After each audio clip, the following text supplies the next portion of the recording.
Bonjour tout le monde, bienvenue sur cette vidéo. Déjà pour commencer, oui, je suis supporter parisien, ça je pense que c'est un secret pour personne, mais je suis avant tout supporter de football et amoureux du football, donc j'ai décidé de vous parler des stades les plus mythiques de France, parce que le Vélodrome est quand même un grand stade français, et de vous apporter un peu plus d'informations qu'une vidéo que j'avais pu voir sur YouTube qui présentait le stade Vélodrome comme il était au départ.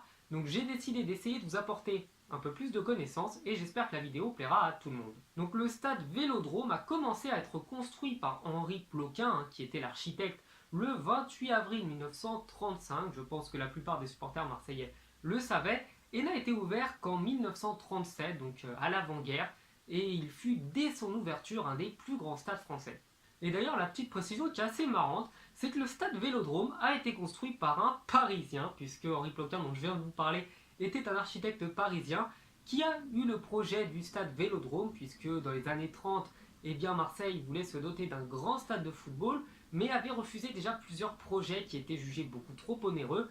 Donc c'est ce fameux architecte parisien qui est venu pour faire les plans du Vélodrome. En 1937, donc 2 ans après le début des travaux assez pharaoniques du stade Vélodrome, le Vélodrome a accueilli du coup pour son inauguration une grande journée sportive. On y a vu notamment un meeting d'athlétisme, on y a vu des courses de vélo, et bien entendu, toute cette journée assez joyeuse pour Marseille devait se conclure sur un match amical entre l'Olympique de Marseille et le Torino, un autre club assez emblématique d'Italie. Par ailleurs, au cours de cette rencontre, c'est Émile Zermani, un Français né en Algérie, qui a inscrit le premier but et qui sera donc à jamais le premier joueur à avoir marqué dans le stade Vélodrome. Un an plus tard, en 1938, le Vélodrome, qui venait de fêter ses 1 an, a accueilli une demi-finale de Coupe du Monde entre l'Italie et le Brésil. Donc on voit tout de suite que le stade Vélodrome, dès son ouverture, visait à accueillir de grandes compétitions, et ce fut le cas également pendant l'Euro 2016. Pendant 35 ans, le stade Vélodrome ne va pas changer, et c'est en 1971 que débutent les premiers travaux. Donc là, le but est simple, c'est d'augmenter la capacité du stade Vélodrome, qui était quand même assez importante, pour la faire passer à 55 000 places. Donc pour cela, il a fallu réduire l'espace réservé pour les cyclistes, pour les vélos. Donc le stade Vélodrome conservera ce nom-là, mais les courses de vélo ne s'y dérouleront plus.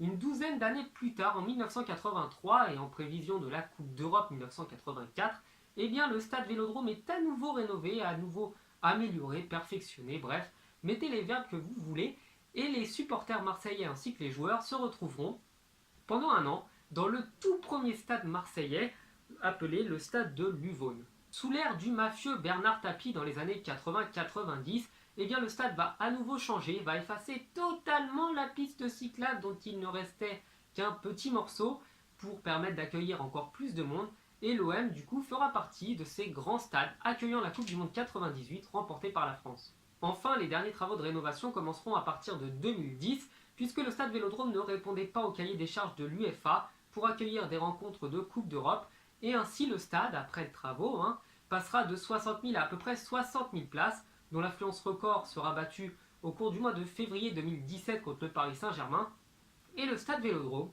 se verra du coup récompensé par un 4 étoiles de la part de l'UEFA. Pour conclure, une petite anecdote sur le stade Vélodrome, c'est le coût auquel revient le stade à chaque match. Donc le Vélodrome n'est pas la propriété de l'Olympique de Marseille comme c'est le cas avec le Parc OL à Lyon. Il appartient toujours à la ville de Marseille qui le cède pour à peu près 40 000 € par match. Donc ça vous fait à peu près 50 centimes d'euros par personne. Et bien voilà, cette vidéo est terminée. Je m'excuse d'ailleurs, je pense qu'elle sera assez courte.